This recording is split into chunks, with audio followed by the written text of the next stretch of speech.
nó của tôi mua xì à nó mình xảo nè nó là nhói để tôi mua xì quân là cái lề nó là nó một có tôi cho nó cái tôi đi chơi yung mua đã đi lỡ xí chưa nó có nè gió này đi chơi liền quý lăng xin nó của cháu mông loài từ là tụ người đi chỉ tuổi gì của cái tuần đấy tôi mua không như mình thật là cái tuần này nó tôi cho tiền để được khăn lề mà đi chơi lăn này lo hơn này chia đi tiêu nó cứ chỉ chia đi tiêu cho nên bỏ nó để nó có chơi nâng oxy à rồi phụ tí à tìm trong cái nó nông tí nó trong nhau quá khăn lề này mua nó phun đã chỉ mua cho phun đã spend rồi nè phun spend rồi nè nó bỏ nó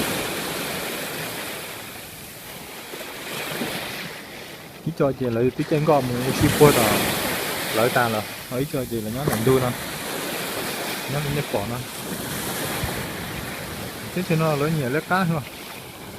tôi sau đó thì nó chỉ cái tôi gì thứ của họ chỉ na cho xem thực tế rồi như cái sau đó thì nó thực tế bỏ tới nên chỉ na cho nên nó rồi dùng cái này thực tế đấy họ cho dù đi lợi gì quý chỉ gì chơi hay tới rồi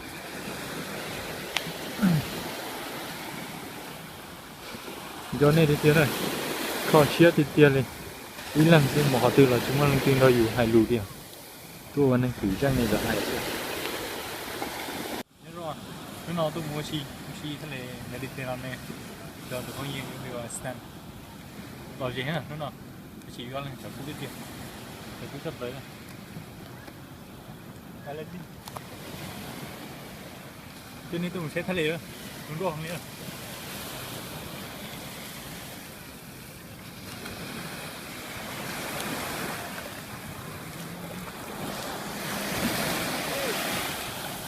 chúng tôi được kia đâu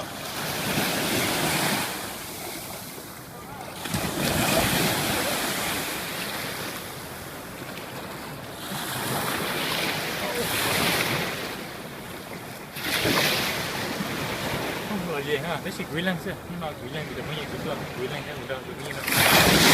mấy chút rồi, nên được chút rồi liền, cái việc của mình công đó đấy, ok, next,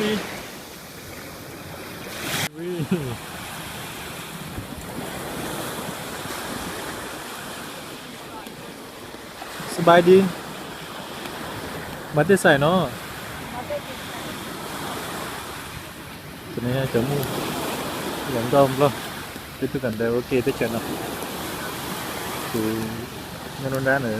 tôi làm đôi cái theo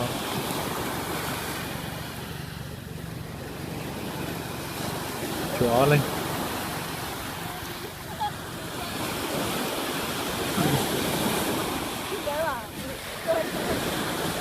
chống cái tia đây đây rồi này có này bỏ nó một tin cột cua bị béo có thể có lúc có đỡ một bé cua to là kiểu mua trong này chống này thế cho nào cái tôi chỉ giết trái gì nó đi từ bột té rồi và lời kia là trong từ bột té là lời hai nhà nó chia hết chứ cái sai còn được cha nữa chứ cho nên là lời sai như này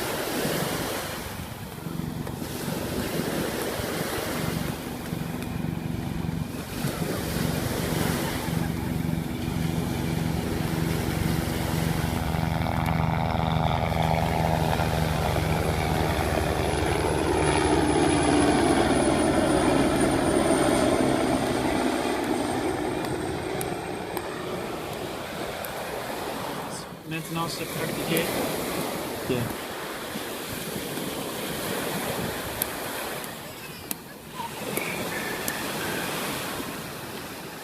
Mình biết cho nó chỉ lấy cho họ lựa gì họ lựa ta họ lựa chơi soi gì tôi nên bỏ nó xích đi tôi nhau xí nó nhau tàu tàu đuôi gì phải chơi sao cho họ lựa gì mà họ lựa được sao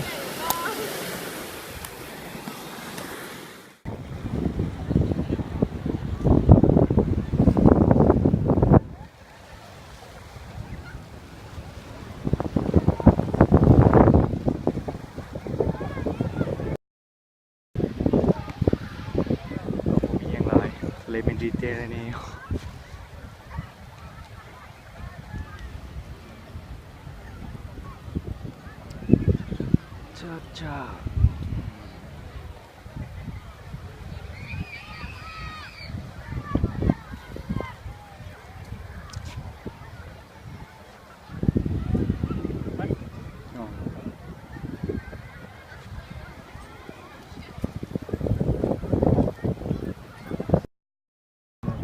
Hai, nhớ rồi. Nó tôi mua xí à? Tôi mua xí này, tôi thấy này nè. Rất là hoa chị. Cho việc chưa là xí ra.